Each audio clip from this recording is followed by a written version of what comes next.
Olá pessoal, eu sou Marina Pittini, essa é a AgroSchool e hoje a gente vai falar de um tema que está super na atualidade aqui do agro, que é sobre a MP do Agro. Ontem, dia 18 de fevereiro de 2020, foi realizada aí a segunda sessão extraordinária lá na Câmara dos Deputados para aprovação dos destaques, referentes aí à MP do Agro. E um desses destaques que foi aprovado chamou a atenção do mercado, principalmente das empresas, que concedem crédito. Então, para você entender o que é esse destaque que foi aprovado, o que é a MP do Agro ou o que é uma medida provisória, assista ao vídeo de hoje que muitas dessas suas dúvidas serão esclarecidas. Vamos lá?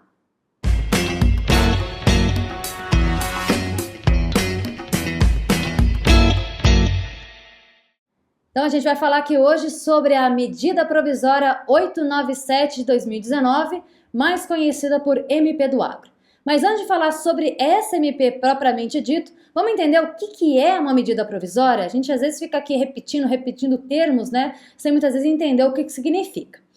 Medida provisória, conforme está descrito lá no artigo 62 da Constituição Federal, é um instrumento que tem força de lei, adotado aí pela Presidência da República em situações, em casos de relevância ou urgência. Ele tem efeitos imediatos, só que para que ele tenha aí, a força de lei, ele precisa ser aprovado pelo Congresso Nacional, ou seja, pela Câmara dos Deputados e pelo Senado Federal. Então, essa medida provisória, ela é, primeiro de tudo, publicada no Diário Oficial da União e após a sua publicação é criada aí uma comissão mista formada por deputados e senadoras que vão emitir aí um parecer com relação ao texto, dessa medida provisória e também avaliar as emendas que são propostas a esse texto. Uma vez dado esse parecer, essa medida passa a ser votada aí primeiro pela Câmara dos Deputados, depois segue para o Senado Federal, para então ser sancionada pelo Presidente da República, que pode vetar parcialmente ou integralmente esse texto. Então, esse aí são, em linhas gerais, o caminho que percorre uma medida provisória, até que ela se torne aí, tenha força de lei. Então, fecha esse parênteses, vamos falar da MP do Agro.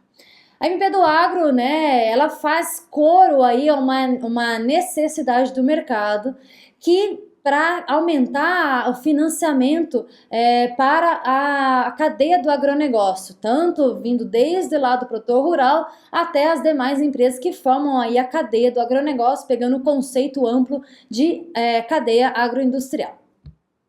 O agronegócio sempre foi muito aí subsidiado, através de políticas agrícolas públicas, com taxas de juros subvencionadas. Haja visto aí o Plano Safra, que todos os anos é feito um novo plano com as linhas que estão disponíveis, a quantidade de recursos, taxas e tudo mais. Só que, o governo tem dado sinais, esse novo governo, de que ele vai, na medida aí do possível, colocar medidas para que essas taxas subvencionadas ou as políticas agrícolas públicas, elas atendam mais aos pequenos produtores e deixar que os grandes produtores, os produtores empresariais, se financiem diretamente no mercado, através de taxas livres, e indo aí atrás de bancos privados ou o próprio mercado de capitais formado aí pelos investidores. Então, o que o governo tem feito é preparar o terreno, ou seja, se eu estou falando para o empresário rural que ele tem que ir ao mercado se financiar, então tem que preparar o mercado para que ele esteja disposto a financiar o empresário rural. Então, esse é um dos grandes objetivos dessa medida provisória.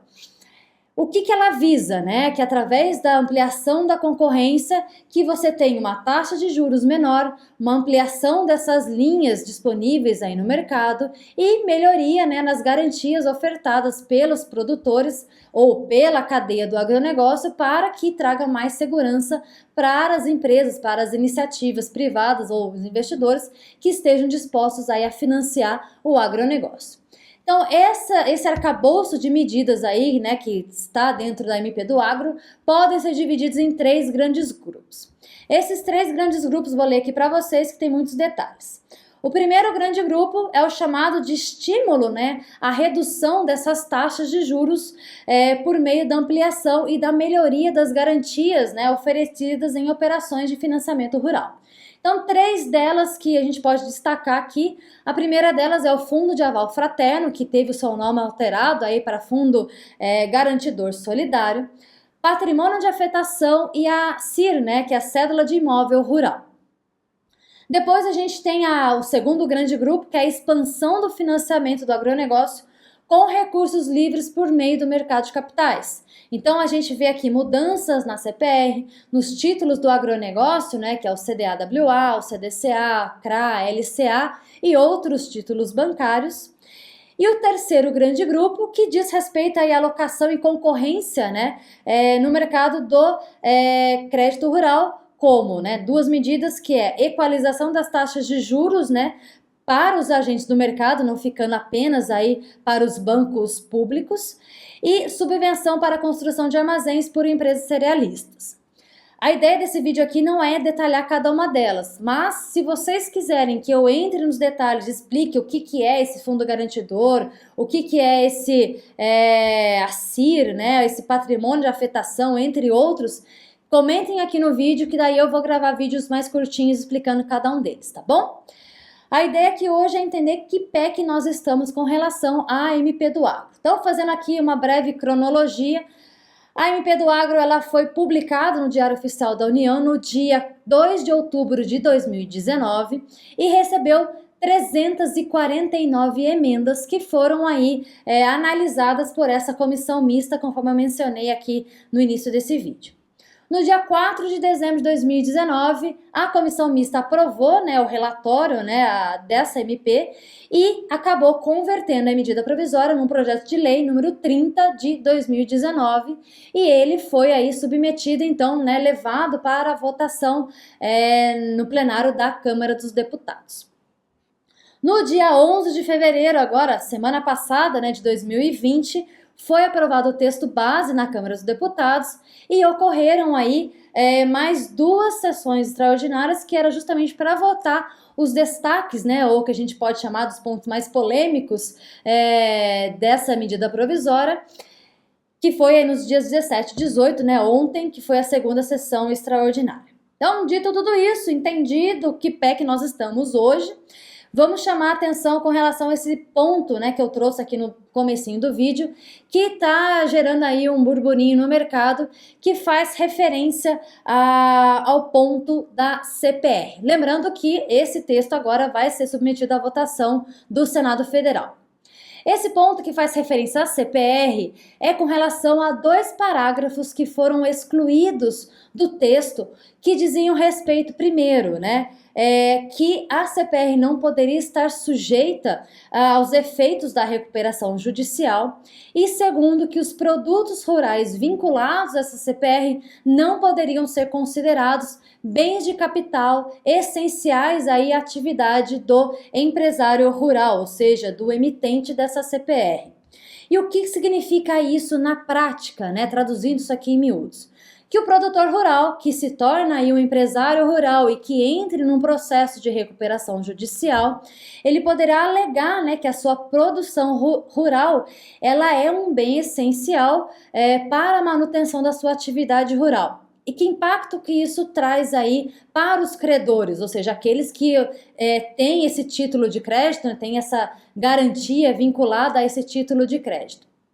Que é considerada, aprovada a recuperação judicial do produtor rural, essa CPR entraria dentro do período, vamos dizer assim, de congelamento aí de 180 dias, que é o chamado stay period. Ou seja, é um período que o credor não pode ter acesso a esses produtos rurais, porque eles são considerados bens essenciais, e nesse período ele fica aí fragilizado dentro de um processo de poder executar essa garantia.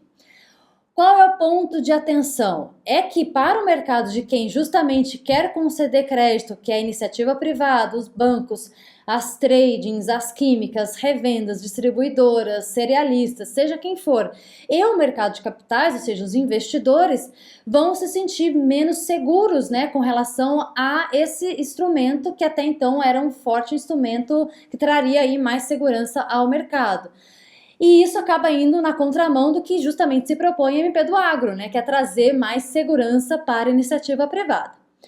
Qual é o ponto que a gente tem que ficar, né, se sentir mais, como eu posso dizer, mais tranquilo ou esperar as próximas ações? Primeiro de tudo, isso não está sacramentado ainda, foi uma primeira votação que foi na Câmara dos Deputados, ela ainda vai passar pelo Senado Federal e depois poderá, né, vai ser sancionado pelo Presidente da República, que poderá vetar parte ou integralmente o texto. E um segundo ponto é que existem iniciativas paralelas para que esse assunto especificamente seja tratado em outros fóruns, como uma revisão da própria lei de recuperação judicial. Então, gente, tem muita coisa para acontecer ainda, a gente está vivendo a história, né? Então, hoje é só um ponto para a gente entender o que aconteceu até então e continuar acompanhando aí os próximos capítulos, tá bom? Próximo vídeo, eu vou falar sobre recuperação judicial, que anda aí casadinho com muitos desses pontos que a gente já trouxe aqui com relação ao MP do Agro, tá bom? Recadinho importante, esse assunto, MP do Agro, recuperação judicial, será fortemente debatido no CONACRED. O que é o CONACRED? Que é o Congresso Nacional de Crédito, ou seja, das empresas que fornecem crédito ao agronegócio. Ele vai ocorrer no dia 17 de junho de 2020, em São Paulo. Quem quiser maiores informações, vou deixar o link aqui embaixo.